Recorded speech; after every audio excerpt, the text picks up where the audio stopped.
All right. So let's get right into it. I only actually have very little time.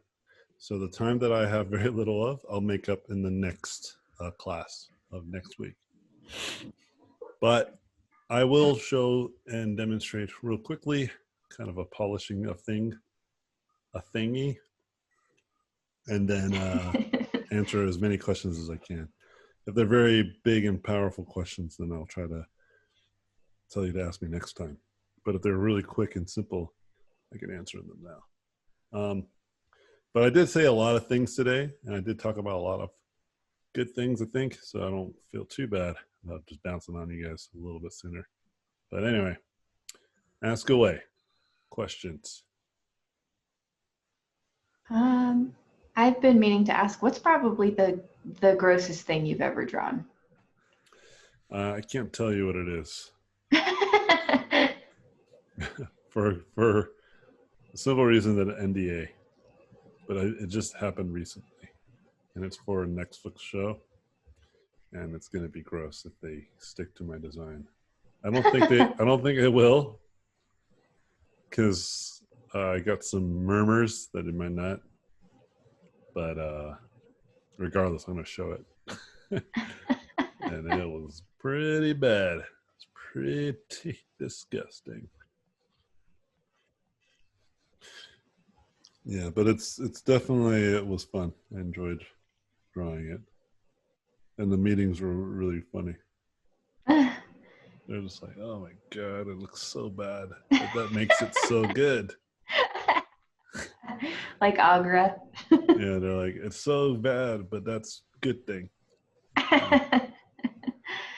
Uh, well, do you have any like fun war stories from like when you first started working as a concept artist for a studio or anything like that? Like, I No, don't but know. I do have some good. I have some good insight for you guys as students. So whenever you get interviewed for a job, uh, they usually just check to see if you're not weird.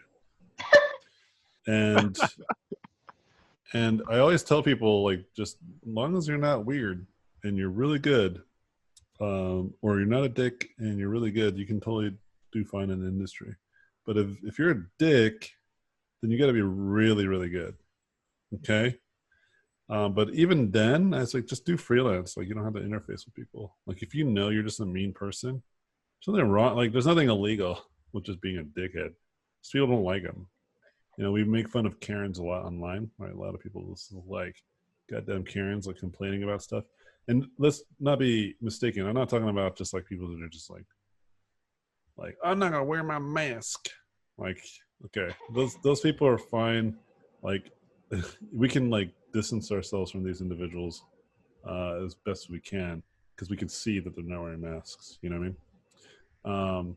I'm not talking about. I'm talking about. I'm talking about the kind of individuals like who just go up to your face and spit in your mouth type of thing, or like those people are like sneezing and coughing in people's faces. Like those people need to definitely get a lesson in civility, right?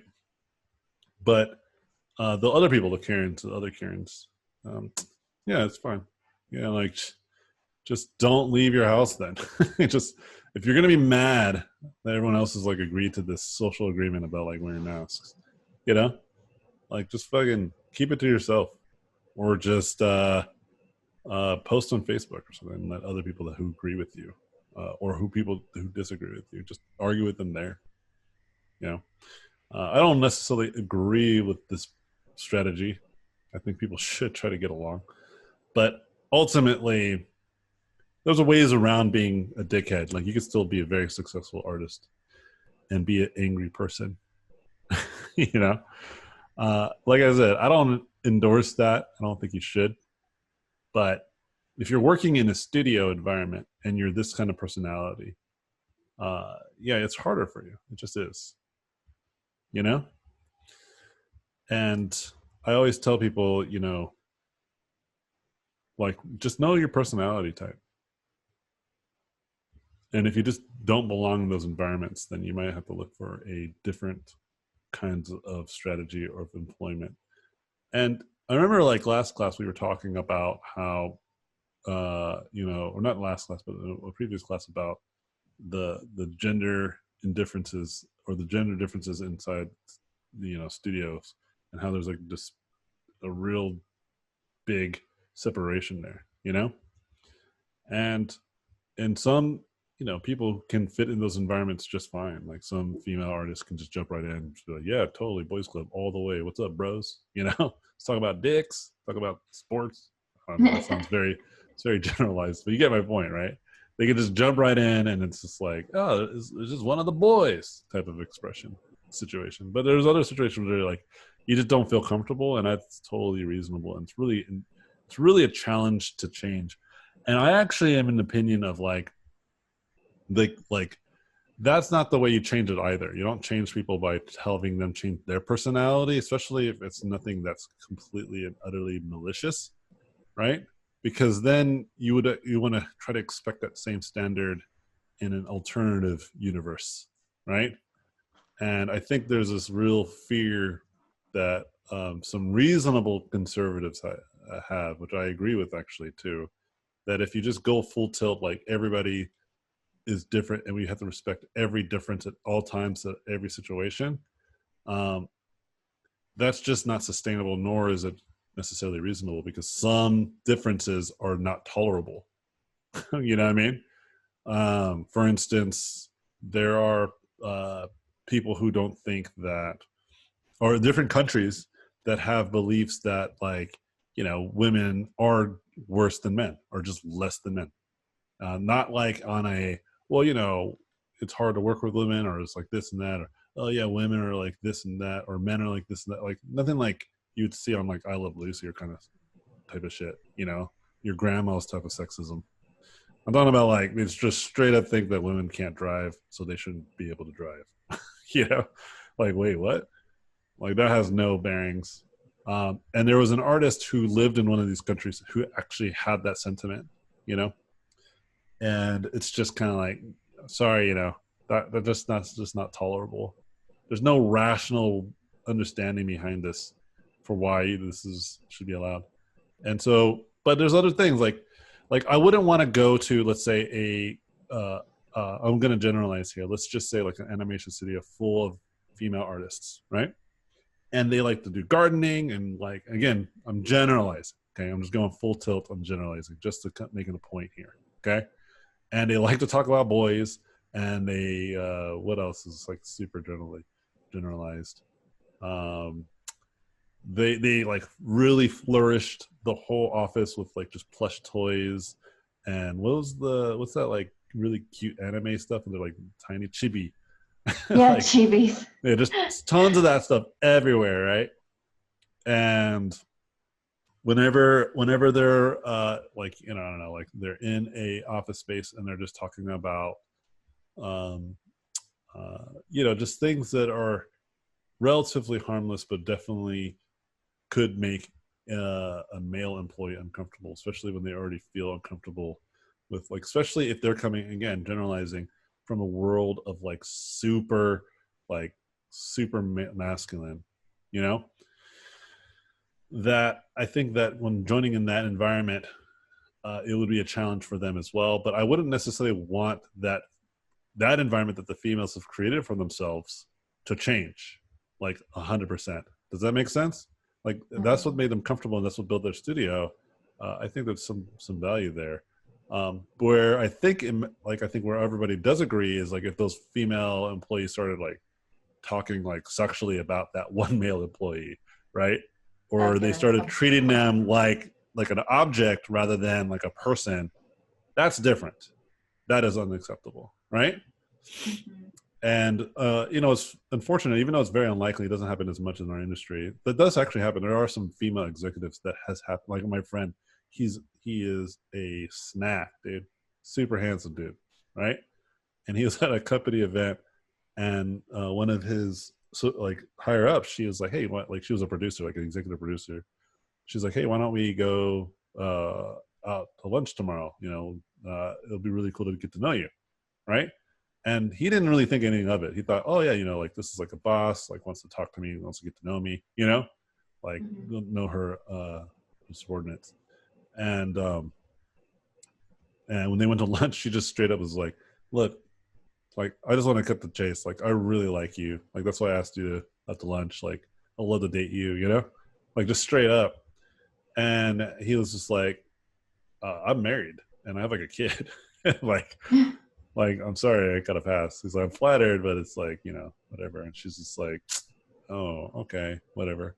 And then like every meeting after that was just so much different. You know what I mean? Yeah. And not a good different. Like he started feeling like weird around her, and he also felt that she was doing stuff that was kind of like she was really nice and like behaved, if you will, around him, but now she was just like whatever. Now, who's to say that that's just how she is around everybody, that she's not incredibly attracted to, right? But from him, that stark contrast of like her treating him like really nice all the time to like not talking to him, acknowledging him, was either a product of her real personality or she just was embarrassed or she just didn't want to have to engage with them anymore, you know? And that Mhm. actually conflicts with the work environment, you know what I mean?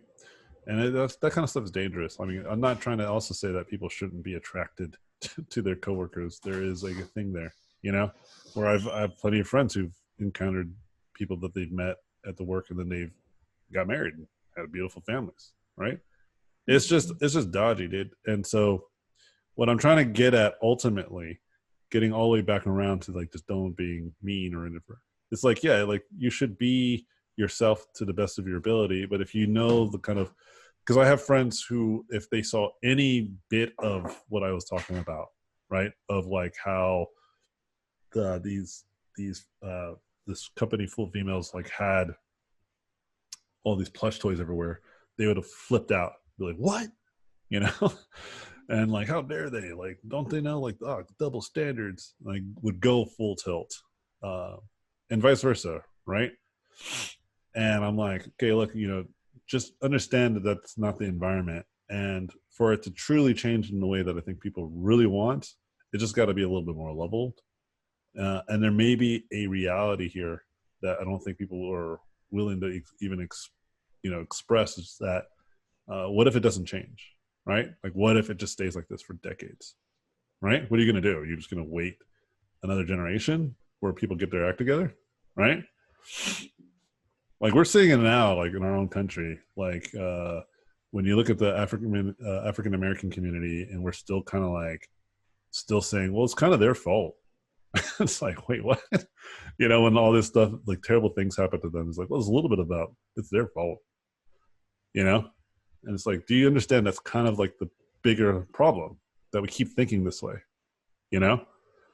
Like it, like how many generations do we have to go through until we finally are like, kind of like, oh yeah, okay, we should have been really more sympathetic to this whole situation, right?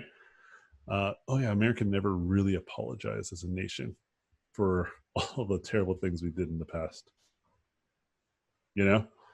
Yeah. And and it just shows I'm still around, and I'm like, I witnessed like a month ago or so, someone who was murdered for counterfeit uh, counterfeit bills potentially.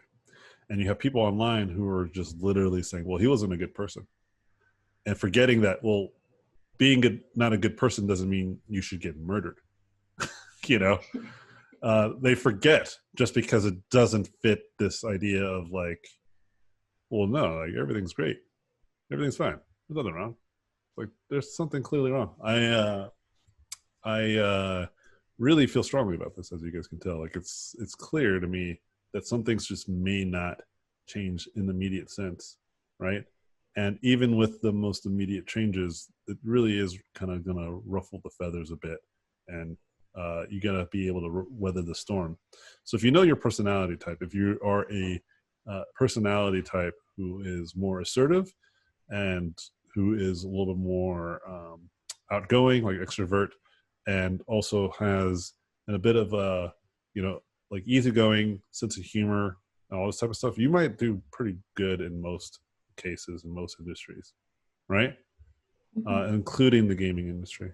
So as long as you know that. But if you don't, then you might need, like if you're like someone who is very hard hit, like a hard thinker with hard hitting facts, speaks their mind, then you might want to like take a art career path that's a little bit allows that personality type to flourish, you know.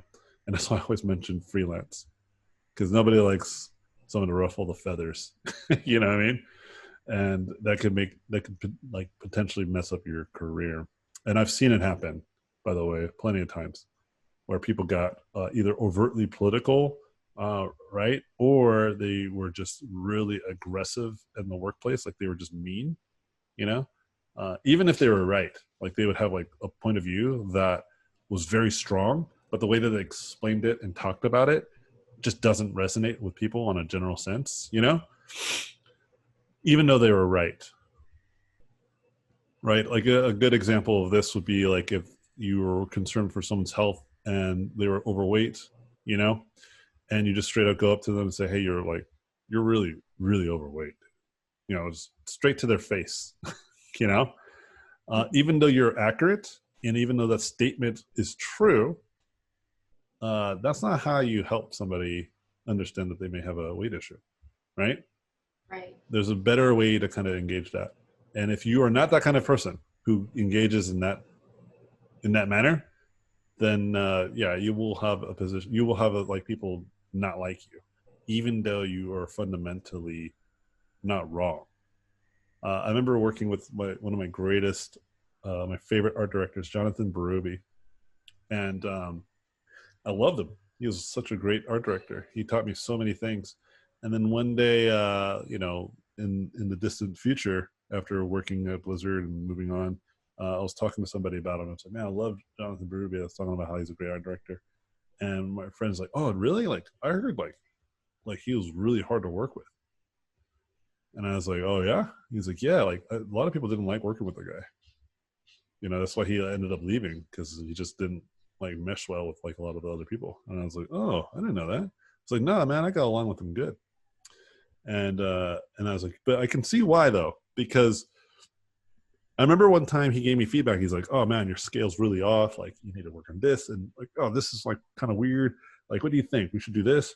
And I was like, oh yeah, we should do that. He's like, oh, but your colors are not working here. You should push this and that. And he'll just give me like these hard critiques, but they were always right. I can see what he was talking about immediately, you know? And I was like, oh man. So my perspective was like, this guy was just teaching me how to be a badass, right? Mm-hmm. And I was like becoming one. And then, because I remember he's like, yeah, you see your design, because all the details so big, it makes it look like a toy. You need to shrink the detail so it makes it look bigger. And I was like, oh yeah, that makes sense. If someone else that didn't have that strong, like easygoing personality, or just like listening to what the person's trying to say, not listening to what they are saying, right? Mm-hmm. I could see if he said, hey, this looks like a toy. And that was the very first thing I heard. I was like, what, toy?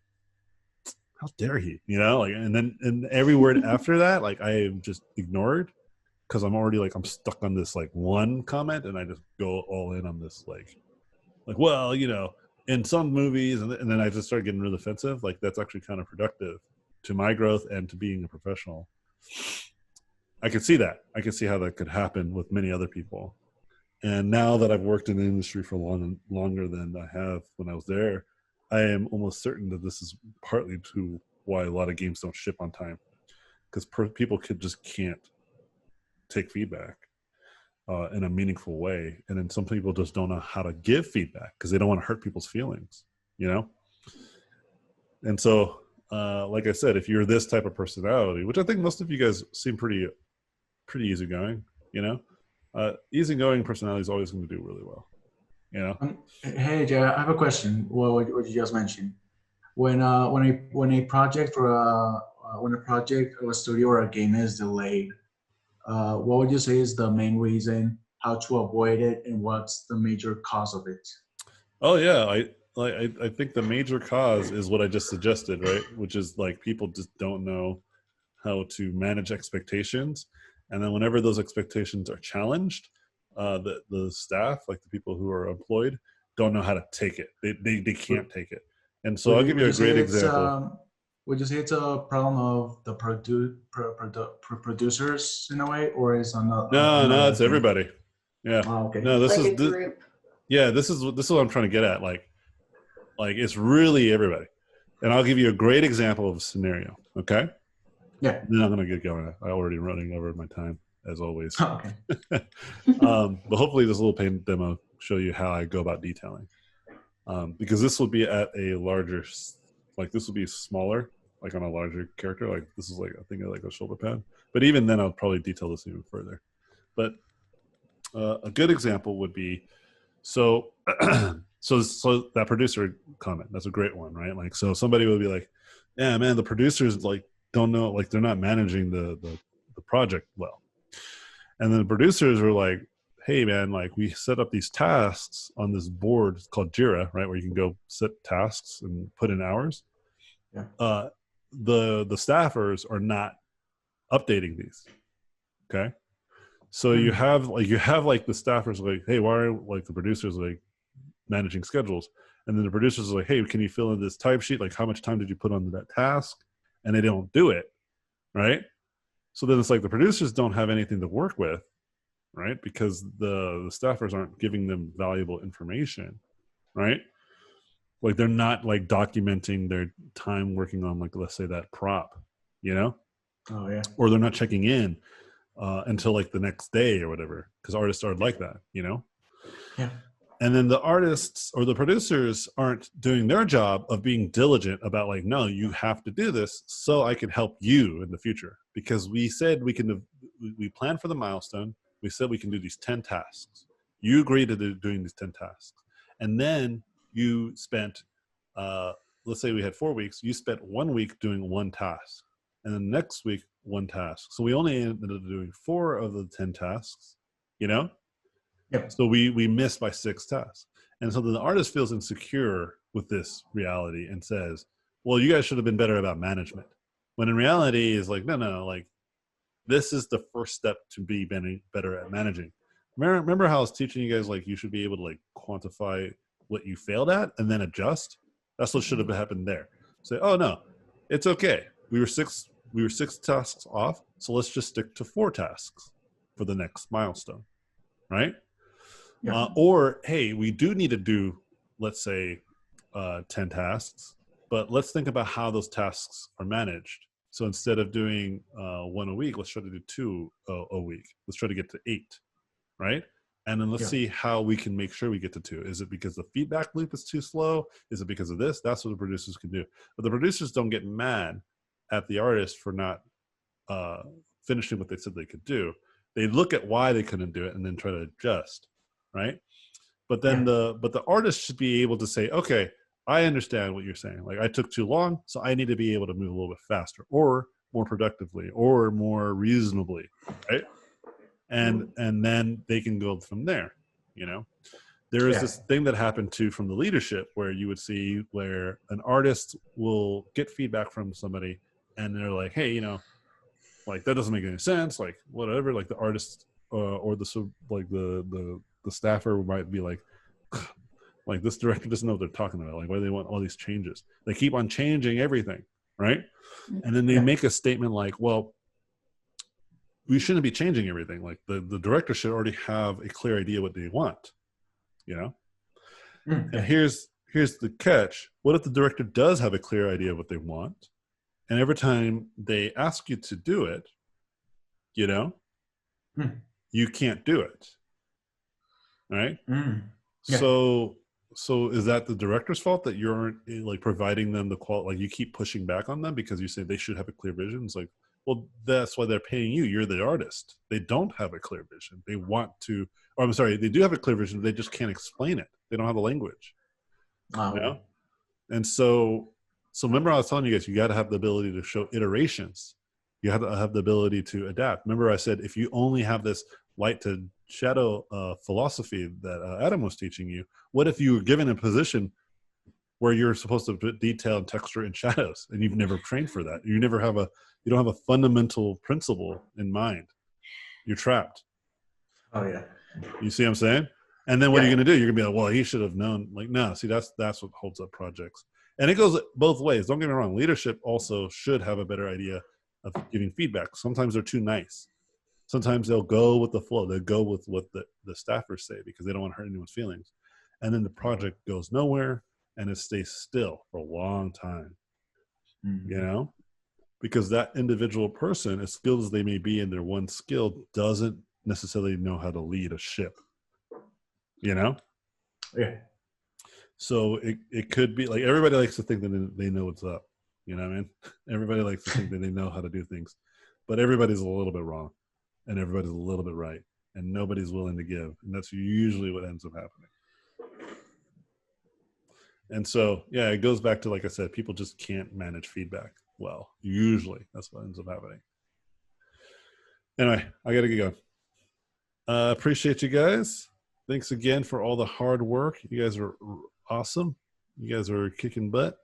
And don't be strangers. Hang out with each other. Teach each other how to like detail and stick together on this stuff because it's going to be very boring. But you guys will be able to do it. I believe in you. Anyway, got to get out of here. Talk to you guys later. Cheers. See you, Anthony. Yeah. Thank you for watching this video. I appreciate it. Please subscribe to watch more in the future. If you liked the video, I would appreciate a thumbs up. If you like this content, you can go to my website, robotpencil.net, where you can find mentorships, tutorials, and a Patreon to get more exclusive content. Thanks again, and I'll see you guys in my next videos.